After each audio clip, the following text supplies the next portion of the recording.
All right. Well, Commander Ray, congratulations. Congratulations on your new role. Tell us all about it. What do you do?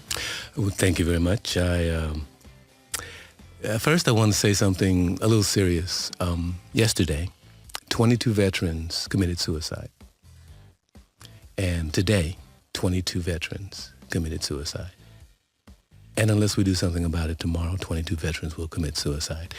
So as commander of the American Legion here, Post 12, one of my commissions is to do something about that. And what we've done is we've come up with a synthetic intelligence we call Astrid that veterans can call, and she will help them with the three big challenges that veterans have coming back into society. The first is depression and feeling alone, not having anyone to talk to, not having any type of support. The second thing is the immense mountain of paperwork and bureaucracy they have to go through to try to get their benefits, to try to get their disability benefits or whatever. The third challenge is trying to transition into civilian society with their AFSC or their MOS, which is what they did in the service. So let me give you an example.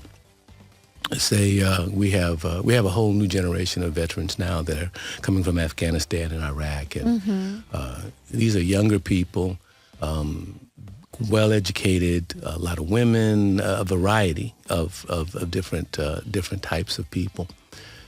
So say you have a Marine that was a combat Marine in Afghanistan, and he's going to come back and he wants to try to apply for a job. Well, how do you put that on your resume? That, I was a combat Marine and we went and fought, for our country. Actually, that person has great management skills.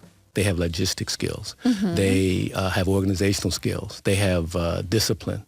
Right. One of the reasons that the United States military is held in such high esteem is because we are taught to improvise. We're taught to get the job done. We're object-oriented. So I'm at point A, get to point Z, I don't care how you get there. So in a combat situation, when the American military, so U.S. military, is in a situation, if we lose a commander, then whoever's second in command has a plan, and whoever's under that has a plan, whoever's under that has a plan. Those are the kind of people you want to hire. Of course. Those are the kind of people that help you build your business. They're responsible, they take direction well, and they follow orders. So our job is to help to grow that, and there are so many people, veterans, that for one reason or another don't even let people know that they served. There are veterans that have issues that they're recovering from, things that happened in the military. They don't share because in the military you're taught to man up.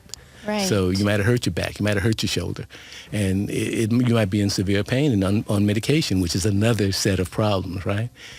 Then you get out and you try to get your disability and you're denied. A veteran's claim might be 1,000 papers of documentation that a person has to try to go through. Wow. Well, people call it AI, but AI has really gone into something else now. It's synthetic intelligence. A synthetic intelligence can go through that in less than a minute. Find out what the situation is. Find out what the veteran needs to do to proceed. We call it Astrid. Astrid will give you an assessment of, you can upload your paperwork. She'll tell you, you got an 80% chance of getting this. You need to do this. You need to go to this doctor. She will schedule your appointment. She'll find the doctor. She'll follow up and remind you and keep track of what has happened. All right. And that all comes with membership in the Legion. It's something we include. I like that you are, including all of this AI into a very positive thing. That's fantastic. This is what AI is all about. Some people are against it, but if you find a way to work for you, of it to work for you, then that's great. It's also wonderful that you're doing this here in Mexico. Now, let me ask you, have you seen a rise of veterans here and, living in Mexico, being expats? Actually, we're still investigating that. That's why we want to get the word out. And on the 24th, September 24th at 3 o'clock at the Joint, 108 Insurgentes, the Joint, we're going to have kind of like an open house just to show people what we do, what's available. And everyone knows a veteran. So we're inviting veterans, their families, your friends, to get the word out. And that's the real challenge, is that there are veterans who come here just visiting. You can become a member of Post 12 from anywhere in the world. You don't have to live here. Okay. So there are a lot of veterans that come here that could take advantage of these services, and they don't even know that they exist. So that's the big thing. Okay, let's back up a little bit. So what does Post 12, what do you do as a commander of American Legion Post 12? I get that you are creating events and that you want to get more members, but what else do you do? My job as commander is mainly to be the voice and the face of the Legion and to help to build membership. Membership is job one, to grow, for us to grow. I think that Puerto Vallarta has an opportunity to be the largest Legion in the world, possibly, because so many people come through here and because anyone can be a member. Okay, and then you were talking to us about being a membership, you get access to this Astrid, right? Yes. What else? What else do you get? What's important for veterans and their families of Puerto Vallarta to be part of this American Legion? What else do you get besides the... Information is really the key. There's, for example, the past commander, Jesse Rivera, right now is in the U.S. fighting for H.R. 439, which is a bill to help to expand the coverage that veterans would get if they're ill. For example, if you had an accident or something happened and you had to go to the hospital, if your illness or whatever happened to you is part of your disability, then the VA will compensate whoever serves you. Mm-hmm. If not, then that's on you. However, if your spouse or children had the same thing, you're fully covered. So there's that kind of disparity. So those types of things.